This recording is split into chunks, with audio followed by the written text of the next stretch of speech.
Recorded. Perfect. Now we are recording. Sorry. Great. Okay, and we're back. So I was just talking about how emails can be extremely stressful, not just for the people writing it, but definitely for the people who are receiving it.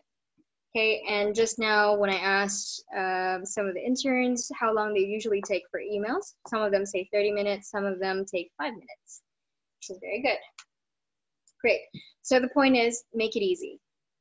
Okay, even if you spend more time on it, that's fine, but don't make it hard for the reader. Okay, and you'll see how in the coming slides. Okay, when it comes to writing an email, when you've decided you're going to write this email, make sure that your objective is clear. What are you trying to achieve with this email? And limit it to one thing at a time, because that's part of the process of making it easy for the other person to respond. Imagine if in one email you're submitting a proposal and you're asking about a phone call that you had 5 months ago about a different project, and you lump that all in one email, and then you ask them about what they had for breakfast. They're going to take so long to respond to you because, one, they're going to be thinking about, it's going to be taking up so much of their brain space. So they're going to spend days trying to think about what to reply and how to reply, which answer to give first. Okay, so limit your objective to one thing per email. Some of your objectives are, these are some examples, is are you asking for some advice? Okay, that will be your focus of the email. That would be the main thing. Are you outreaching for some sort of sponsorship? Are you submitting a proposal, which happens a lot at the idea. This is, I would say, 70% of our emails are to do with submitting a proposal and, a thread that comes from that. Are you offering your services, or are you internally just requesting a day off? What is not an objective is because my manager or supervisor asked me to. Then you don't really have an objective. You don't really understand the point of that email. And in that case, I urge you to really think about it. Because if you don't know why you're sending that email, that will be communicated across and people will not be happy. Cool. I realize we are 15 minutes in and I am not halfway through, so I'm going to speed up. Okay, first, who is reading your email? This is very important, and I have received plenty of emails where the names are just wrong. So when you get a name, please try to get a name. Don't try to avoid the whole dear sir, madam situation. If you don't know who you're emailing, try your best. Do some research, get on LinkedIn, Google this company and figure out who you think this person is likely to go to. If you're applying for a job, look up their HR officer on Google, okay? Really, really do it, because that shows that you've done your homework. When you get their names, please get their names right, as in spell it correctly. Double check it, because usually you'll already find their name on their email.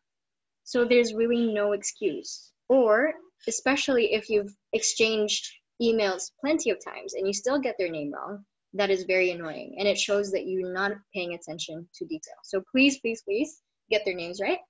The position of the person you're emailing is important. So this is important because it sets the tone. But even if you're emailing your friend, think about whether that person is the decision maker. And even if they're the decision maker, be ready for that email to be sent out to someone else. So even if you didn't CC a particular person, be ready for people outside of that thread to read it. And then even potentially outside of that company, because when people do reply all, they will show your email, right? So don't put anything there that you're not comfortable for other people to read who are not your friends, all right? This Mr. and Miss. So sometimes when you go to a different country and you don't really know, you can't tell whether it's a lady or a man. When in doubt, dear, and put their full name. So dear Sophia Perez, okay? Because sometimes you also don't know what, like I have trouble with this even now. I don't know what's the last name and what's the first name. It can be very confusing. And again, lots of other people might read it eventually. So be very comfortable with what you're putting in and make sure that, if you are emailing your friend who is an HR officer, they might actually send it to their CEO. So is that email ready to be read by the CEO? Okay, clear. This is what you're trying to achieve basically with your emails. okay? You want it to be informative. You want it to be clear and concise because, let's be honest, the people that you are emailing, you're emailing them for a good reason because you think that they can help you or assist you with something. They're probably getting a lot of these kinds of emails and they don't have time, okay? The third thing is what people don't really do often. They don't provide value, and you'll see what I mean later. Fourth, be delightful. Again, something that you don't really see people doing, but I'll explain what that means. And then fifth is get the bare minimum right, okay? All right, I think I'm gonna aim for to end the module by around 4:10. So I'm gonna speed through things a little bit more. So informative, this is a little bit straightforward. You start with the faces of your email, which is your from label and your subject line. See, I don't really think about this enough, but actually the from label, which basically is, it shows who the email is from, which is your email address. But it's true because look at this. If I email the company with sdyperez@gmail.com and I'm requesting for some sort of information about their project, what, who do you think they will most likely respond to? My personal email or my company email, right? Because the company email they can look up and they think they can see that actually we're doing similar projects and yes, this might be interesting. Whereas for sdyperez@gmail.com, they have no idea who that is, right? So make sure you're sending it from the right email, basically. 2, get straight to the point. Do not leave your readers guessing as to what you just said in your email, okay? So some examples. 1, this is a subject line, and thankfully I have not received one like it, but please, oh please, do not write anything like this. Subject line, wondering if you would like to collaborate with us on our upcoming project related to waste management / food festival. Fine, but that's way too long, and why? Why would you write an email subject line like that? Here's something a little bit clearer.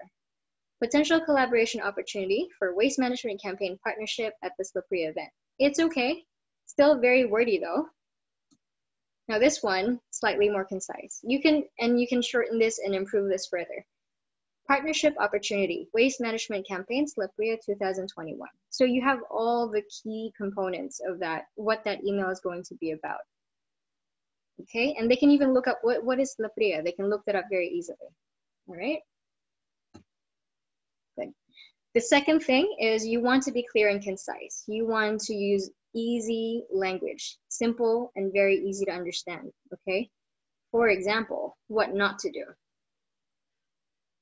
This is perhaps a sentence in an email. I'm emailing about the OS project SOP and KPI, project velocity and Gantt chart follow-up alignment that we had yesterday. What in the world does that mean?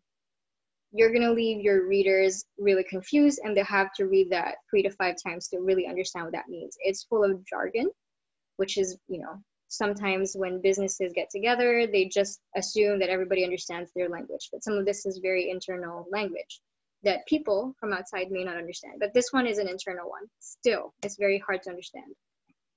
Draft 2. I'd like to send you an email regarding yesterday's meeting on Olympic Stadium timeline and goals. So slightly more understandable, but I'd like to send you an email. You don't need to do that because you've already sent an email. That is your email. So get straight to the point. Here are my notes from yesterday's meeting on the Olympic Stadium project. Much better. Very clear, very concise. You know exactly what is coming. The notes, right? Great. Let's move on. Third one, providing value. So this is something that is very, very hard. And I would say if you were to spend time on crafting a really good email, I would definitely spend about 40 or even 50% doing this, figuring out what would be valuable or of value to the person that would be reading your email. Did you just release a market research report recently? Do you think that's relevant to their project? Share it. Really share it and let them know that you value their feedback and that you'd be happy to share future reports if they're interested. Okay? You're giving them something that is of value. This is important, especially if you are asking for their time. or if you're asking them for their business. Like if you're proposing something, provide some sort of value even before that. Okay, don't obviously don't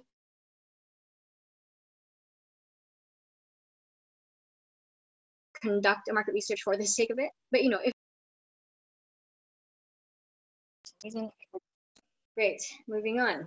The last thing that I mentioned there was delight. Okay, and I use the specific word because it really sticks, it really has stuck to me since the very beginning. I'm receiving hundreds of emails per day. I'm sure someone more senior than me is receiving, you know, up to 300 emails per day from different countries, from people with different backgrounds. How are you going to set your email apart from those? So here I give some examples of how you can delight. It's not just about injecting humor, because sometimes humor is not appropriate. You can do it by, you know, by being sincere. You can do it by expressing expressing gratitude, curiosity. So asking them questions that you think that will spark off a good discussion, but try to make it relevant if you can to the topic, to the focus of your email. If not, it can be something slightly personal, but be careful there, because you don't want to get too comfortable. You don't want to be seen as being too comfortable, and especially in the first touch points, right? So always be genuine. The worst thing is if you feel like you're being sent an email that is a template that was sent to 100 other people, then you feel like you're not really, that's nothing special. You know, they've sent that to 100 other people. Why should I respond? That's what people think. Form some sort of connection by finding a common interest. If you have an acquaintance who introduced you to, or like someone mentioned something really interesting, if you think that's appropriate, mention that too. Okay? Because, and the reason why these two things are important, not those, providing value and delighting, is because in an email versus, say, in an in-person meeting or a call, you lose a lot of things. So you lose the body language. You can't tell whether the person is in a good mood or in a bad mood. You lose the tone, the vocal tones that, you know, that signal that people are listening and that they're understanding. You don't see the facial expressions. Okay, and on the topic of facial expressions, please do not include emojis and smileys in your email. Okay, professional emails, no. Okay, and so you lose all these different signals that would otherwise be very valuable for the other person. What you do have in your arsenal are word choice. So you can always control the words that you use. You have punctuation, and there's a lot of different punctuations you can choose from. Sentence length also gives clues about like the flow and the speed of the speech or the message, and the way that you frame things.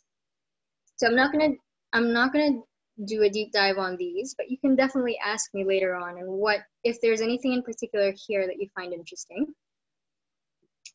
Just a quick check-in with everybody. Everybody still there? Can you still hear me? Are you guys still awake? Please let me know you are awake and listening. Great, awesome. Okay, and are you finding this useful, or is this something that you've covered in the past before? Is there anything new that you are learning?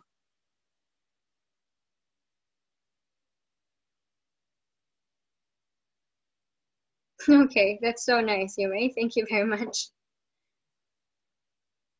Okay, well, I'll ask you anyway in more detail, but thank you. That's very good to know that it's useful. Okay, good. Great, we're moving on. So now I'm gonna just speed through a bunch of bare minimums that you have to keep in mind. Okay, I mentioned this already, and I cannot emphasize it enough, that please try to get a name and make sure you spell it correctly.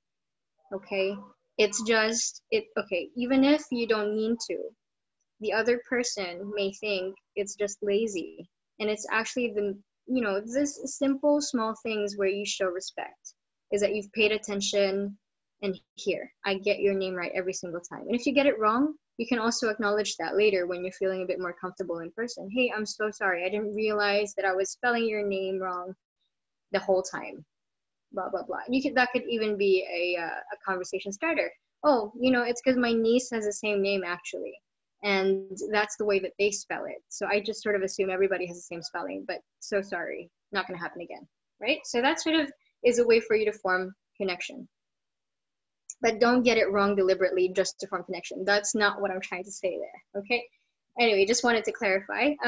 Use the same font throughout, okay? Choose one that is very easy to read, like Arial, very straightforward. When you are, okay, this is a thing that happens quite a bit. So if you don't feel comfortable writing an email straight on Gmail, let's say, because you're afraid you're gonna hit send or whatever, you're gonna make a mistake, and you write it on Word, and you copy and paste it, and it's a different font, make sure that it's the same font throughout anyway, okay? Because sometimes there's this funny thing that Gmail does. It tells you that the font that you're using throughout is normal, but actually no, clearly it's not, and it's all the same, different sizes. So you set that again, reset it again when you're ready to send it. Okay, make sure that there are no grammatical or spelling errors. That tip of, writing it on Word doc first, that helps, but you could also use Grammarly, and that sort of automatically checks your spelling, whether you're on email or you're on chat or you're writing a document. So Grammarly, I think, is free for most devices. So keep that in mind. You can ask me more about that later. Bare minimum. So I've been asked whether it's appropriate or if the timing is appropriate, or whether the timing matters rather. So generally you would want to send it within working hours, unless the client specifically says, oh, it's okay, I'll be checking my email until late tonight, so you can send that to me if it's super urgent. Okay? But generally the rule of thumb is that before dinner. Before dinner, also because it's good for you. You set expectations that way. Unless you say, I'm definitely going to be sending it to you tonight, and you've promised, then you send it tonight, before midnight at all cost. But if the client says, look, hey, send it to me tonight, and if you can't, just send it to me tomorrow, I'm not going to be reading my emails, then this is the rule of thumb. Okay, people generally stop checking their emails by 7. Don't use any slangs, please. Like, you'll see an email later, and you know what I mean. Do not use any smileys. The smileys, I know they're very like 90s or whatever, and sometimes it's very tempting to try and soften and make it slightly less formal. Don't do it. Don't do it.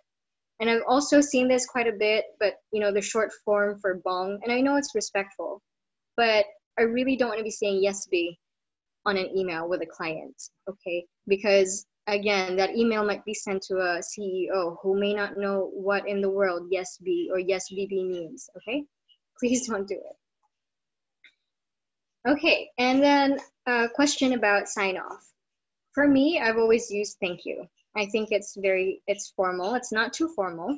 It's not like sincerely or I don't know. I've actually not used any other sign-offs for a very long time. Kind regards, if you want to switch it up once in a while.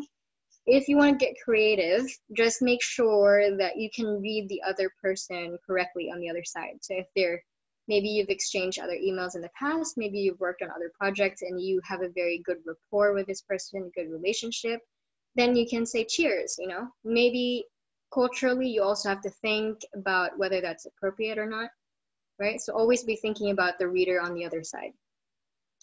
Please check your attachments are actually attached. This is very common, and people from higher level management keep making this mistake, and it's very simple, very avoidable. And worst comes to worst, there's another trick, which is download this add-on, which is called Streak. I don't know if you guys are already using it, but it gives you a bit of time before the email is sent. So for example, sometimes you hit this send button by accident. It gives you, I think, 3 seconds, and then there's an option to undo the send, right? So that's for when you accidentally hit send. It's a very useful one that we've been using at the Idea. It's called Streak, and you can ask me a little bit more about that later again. That's very useful. Also, if you are going to include any links, try and embed the link into your text rather than including like a 5-page link. You know what I mean, right? Sometimes when you copy and paste the link from Google, it's like so long, it's ridiculous. So try to embed that link and make sure that it's working. So test it out before you send that email. More bare minimums, if you have a long list that you want to convey, try to go for bullet points. Bullet points are also okay and are generally are acceptable. Some people even prefer that because it's just very quick. You know, they don't have to read long sentences to get through the email. Some people also bold the key messages, so they, you know, or underline key messages for emphasis. So for example, sometimes I would underline if I'm trying to set a meeting, right? I try to underline the dates because some people just don't read and they will ask again, oh, when are we meeting again? It's there. It's in bold, it's underlined. Think before you hit reply all. So do you need to really include all those people in that email again? Or will it just be more of a hassle to them? And should you just include the person that sent you the email? And usually people will include an instruction anyway. So if they want you to send to, if they want you to send it again to everybody, they will ask you to do so. But the key here is to think, to pause and think before you hit send. Okay, in your email, you should have clear next steps on what you're expecting, or if there's any action that you want them to take, make sure you specify that in your email. So if you want them to call you to arrange a meeting, say that very plainly in an email. Please call me on this number once you've had a chance to review the proposal. If I will also get in touch with you via email next week if I don't hear from you then, or something along those lines. It doesn't have to be that word for word. Make it easy for them to contact you. So at the idea, we have an email signature, which contains all of the important information, such as their email address, which is super not important anyway, because we've already emailed them. But we also have our phone numbers there. We have an address. So in case, sometimes you've set a meeting and, oh, you realize, oh, damn, I don't have that person's number. And you're already sort of, oh my gosh, it's like 10 minutes to that meeting and I don't have that person's number and I'm outside and I don't have internet. All these things, just make sure it's easy for them to contact you. And then last thing, and very importantly, proofread, okay? Proofread everything. No joke, one time I received an email and it was a company asking for our services, information for our services. It was great and the information was very clear, except for one thing. They put a different agency's name on the email. No kidding. Like it was we knew about this agency and we know they're a competitor, and this potential client who's asking for our services accidentally put in the competitor's name in the email instead of changing it to our company name. So clearly I knew that they were approaching other agencies, which is fine, but it just signals that they're not paying attention. And it sort of makes me feel like, hey, they didn't actually approach us. They're just blasting this email to all agencies they can find. So it doesn't make me feel like, oh, I really want to work with this company now. No, in fact, quite the opposite, right? So proofread your emails before hitting send. Okay, so we're coming nearly to the end of the webinar.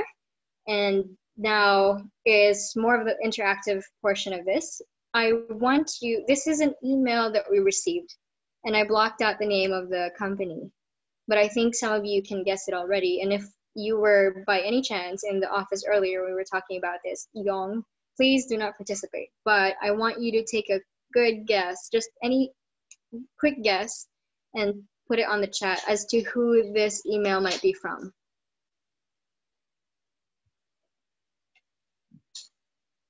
Just this super quick guess. It can even be, it doesn't have to be a name of a company. It can be, oh, is it a client? Is it just a quick answer from the top of your head. Who do you think this email came from?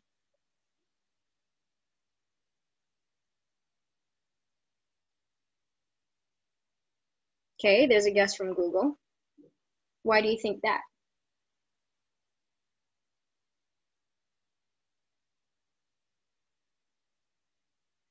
Hakyun, why do you think it's from Google? Ha, great, okay, good. I was hoping you wouldn't go into too much detail, actually. Good stuff. Yes, it is from Google, correct. It's actually from G Suite Enterprise.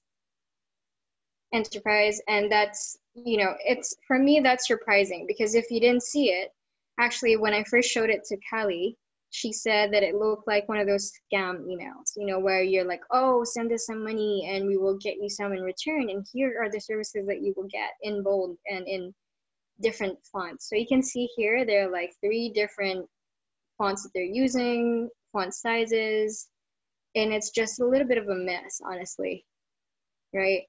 And it doesn't come across super professional. So it's surprising, but yes, places like Google can also launch emails like these. Okay? Don't do it. So this Wi-Fi company, yeah, exactly. So for me, it really isn't, it doesn't speak professional, right? It doesn't look professional. It feels like something I would definitely ignore, right? So there you go. And if you're not Google, then you definitely don't have the liberty to be writing like this. It's not, I mean, these are very simple things like formatting, and there is no excuse.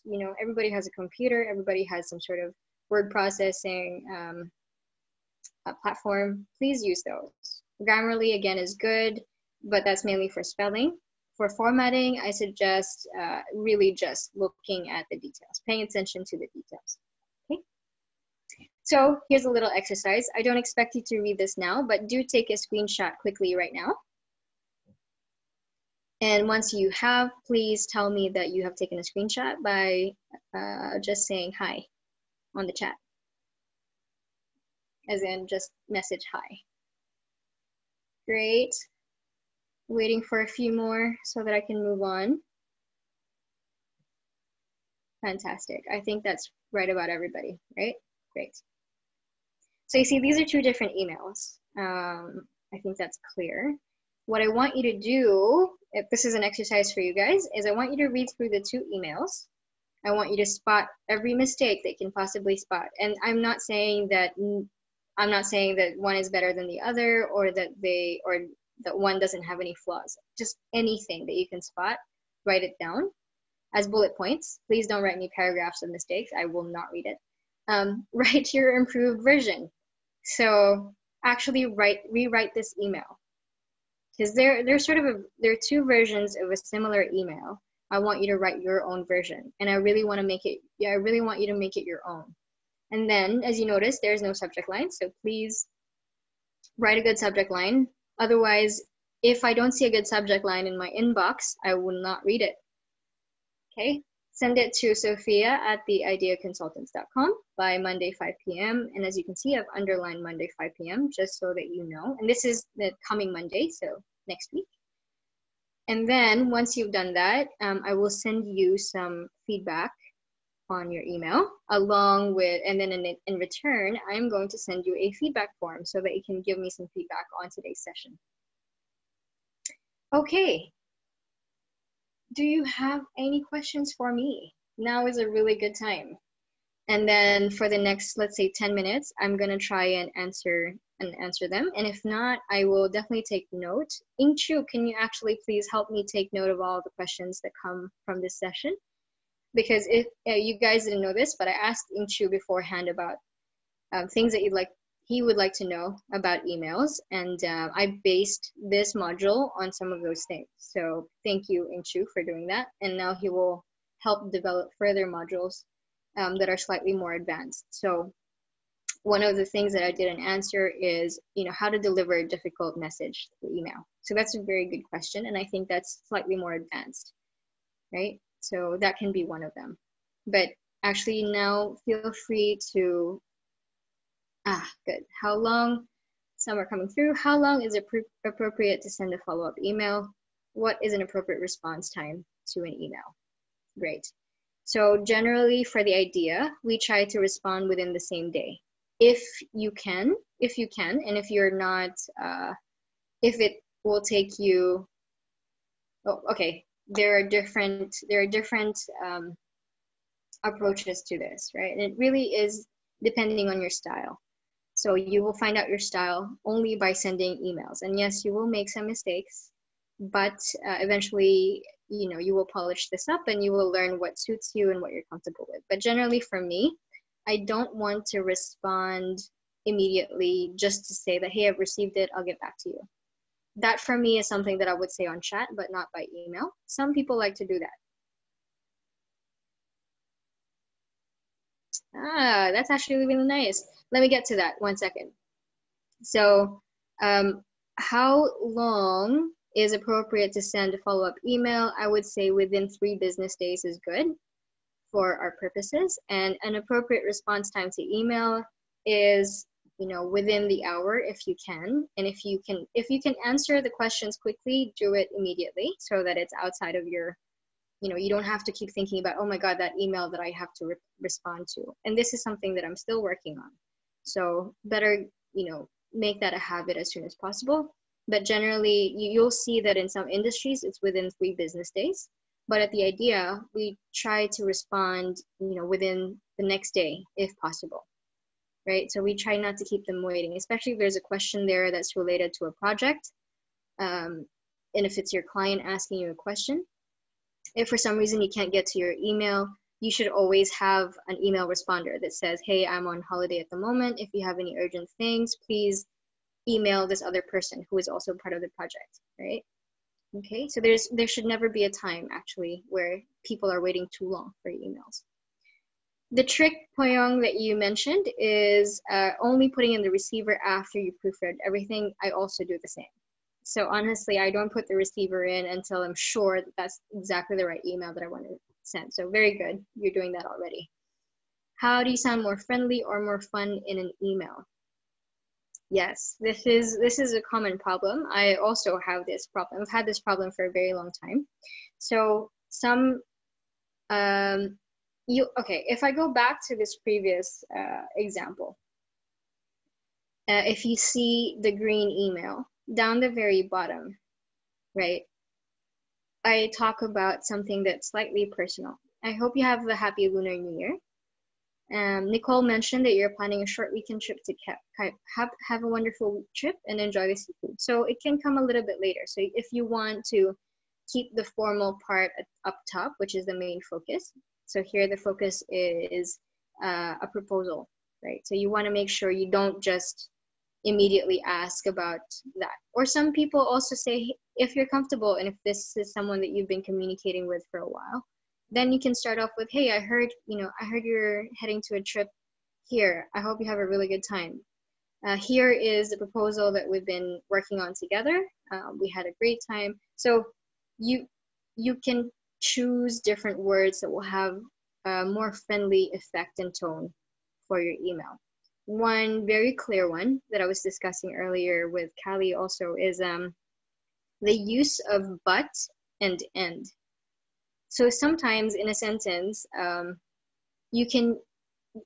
it sounds weird, but the words but and end, A and D, can be used interchangeably. But one sounds more like a resistance, which is but, it's almost like a wall. It's like saying, oh, I think your idea is good, but, right? And that almost says, actually, I don't think it's that good. So whatever, there's this saying that is pretty common, that anything that comes before a but in a sentence, I know that sounds funny, isn't counted. People, when they hear a but, they're like, okay, I don't know what you said earlier, but it's not true anymore, So instead of saying but, you can say, I really like your idea, and I think we can develop this further. That sounds a little bit more friendly, right? It's an end. End implies an extension of an idea. A but sounds like a contradiction. It sounds like you're saying no. But actually, these words don't mean that, right? But in an email, that's how it can come across. And you'll learn this as you go. You'll learn this as you write more and more emails. You'll learn your own style.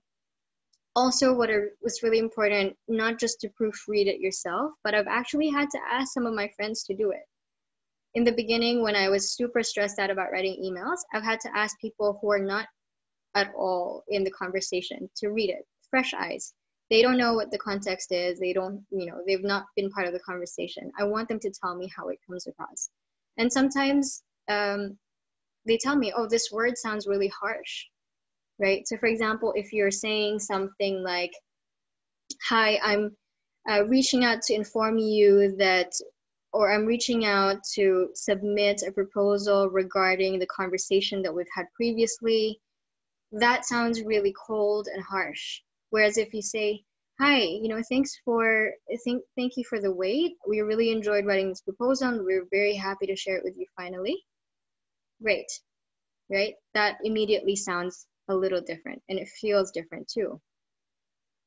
Does that answer the first two questions, at least, from Sokyu and Yume? And Yume, we can also make this a module, actually, on its own. We can have, how do you make your emails sound friendlier and warmer? That is an entire module in itself, so that's very good. Inchu, please take note. Okay, how long should we write an email to make sure that the receivers do not feel stressed? So I've heard this before, when it's called the rule of thumb, and it's literally the length of your thumb, but it's not always possible, okay? If you look at the length of your thumb, mine is very short, and that means I will only have to write like 3 sentences, and sometimes, honestly, it's not possible. So just make sure that it's not, there's no formula for this, right? It really depends, but a general rule is, around 5 to 6, I would say maximum 7 sentences, right? 5 to 7 sentences should be able to convey the information. If it's more than that, then maybe it's a different nature of an email, or maybe you should just call, or maybe you should meet them. Okay, great. And if there are no more questions, that concludes the first module for the anatomy of writing a good email, Thank you very much for everyone. You guys were awesome. Very, very participatory, very, very, very much a lively audience. And this is the first time I'm doing this, believe it or not. So actually believe it, because I generally get pretty anxious about things like these, and you guys being the audience and providing the input that you have really helped. So thank you very much. Do remember to send me that email on Monday at 5 p.m. and make it a good email. So something that will not stress me out when I see it on my inbox. Okay? And have a good weekend. All right, so see some of you on Sunday. So I think, I don't know if everybody is aware, but on Sunday we're gonna have a run for your breakfast. And that starts at 6:30 a.m. so that it's nice and cool, but it's a 2-lap run around the stadium. It's a way to just get to know the team a little bit better. We'll have some breakfast somewhere nearby, and you don't have to run. We're pretty much going to jog, and we're going to also do a bit of a tour of the Olympic Stadium, so it's going to be nice and interesting. So yeah, come if you can, and do let your direct managers or supervisors know if you can make it. Awesome, thank you very much, and again, have a nice weekend. Bye, thank you. Thank you very much. That's awesome. Bye guys, bye.